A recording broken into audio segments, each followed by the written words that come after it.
Hello, എന്തെല്ലാം വിശേഷങ്ങൾ? സുഖം തന്നെയല്ലേ? എൻ്റെ എല്ലാ പ്രിയ സുഹൃത്തുക്കൾക്കും ഒരു ഇൻഫർമേഷൻ വീഡിയോയിലോട്ട് സ്വാഗതം.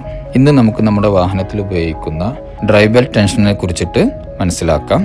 വീഡിയോ ഇഷ്ടപ്പെടുകയാണെങ്കിൽ എല്ലാവരും സപ്പോർട്ട് ചെയ്യുക, ലൈക്ക് ചെയ്യുക, സബ്സ്ക്രൈബ് ചെയ്യുക. അപ്പോൾ നമുക്ക് നേരെ വീഡിയോയിലോട്ട് പോകാം. ബെൽറ്റ് ടെൻഷൻ എന്നാൽ അതൊരു സ്പ്രിംഗ് മെക്കാനിസത്തിലോ അല്ലെങ്കിൽ ഒരു പിവറ്റ് പോയിന്റ് സെറ്റപ്പിലോ സ്ഥാപിച്ചിട്ടുള്ള ഒരു പുള്ളിയാണ്. നമ്മുടെ എഞ്ചിനിൽ നിന്ന് വരുന്ന പവറിനെ വാഹനത്തിന്റെ AC compressor, alternator, water pump എന്നിവയൊക്കെ എഞ്ചിൻ ബെൽറ്റ്, അതായത് എഞ്ചിൻ ഡ്രൈ ബെൽറ്റിന്റെ സഹായത്തോട് കൂടിയിട്ട് ഉപയോഗിക്കുന്നുണ്ട്. അപ്പോൾ ഈ ബെൽറ്റിന്റെ ഈ പ്രവർത്തനത്തിനെ സ്മൂത്ത് ആക്കാൻ വേണ്ടിയിട്ട്, അതായത് സ്ലിപ്പിങ്ങും പവർ ലോസ് ഒന്നും ഇല്ലാതെ വർക്കിംഗ് സ്മൂത്ത് ആക്കാൻ വേണ്ടിയിട്ട് നമ്മൾ യൂസ് ചെയ്യുന്നതാണ് ബെൽറ്റ് ടെൻഷനർ. അതായത് എഞ്ചിൻ ബെൽറ്റിന്റെ ടെൻഷൻ നിലനിർത്താൻ വേണ്ടിയിട്ടാണ് ഇത് ഉപയോഗിക്കുന്നത്.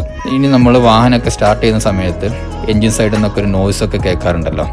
അത് കൂടുതലായിട്ടും ടെൻഷനറിന്റെ കംപ്ലൈൻറ്റോ അല്ലെങ്കിൽ ഡ്രൈ ബെൽറ്റിന് തേയ്മാനം സംഭവിച്ചിട്ടുള്ള സൗണ്ട് ആകാനാണ് സാധ്യത കൂടുതൽ.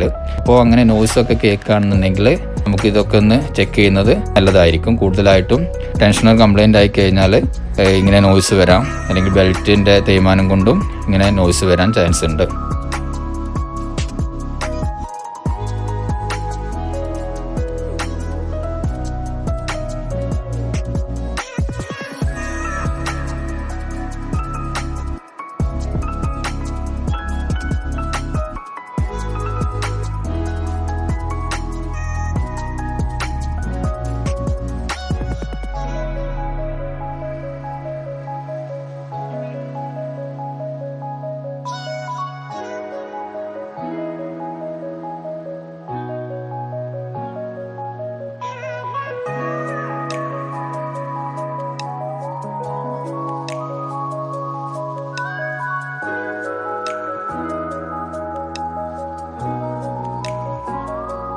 അപ്പോൾ ഇത്രയൊക്കെയാണ് ബെൽറ്റ് ടെൻഷനെ കുറിച്ചിട്ടുള്ള ബേസിക് ആയിട്ടുള്ള കാര്യങ്ങൾ.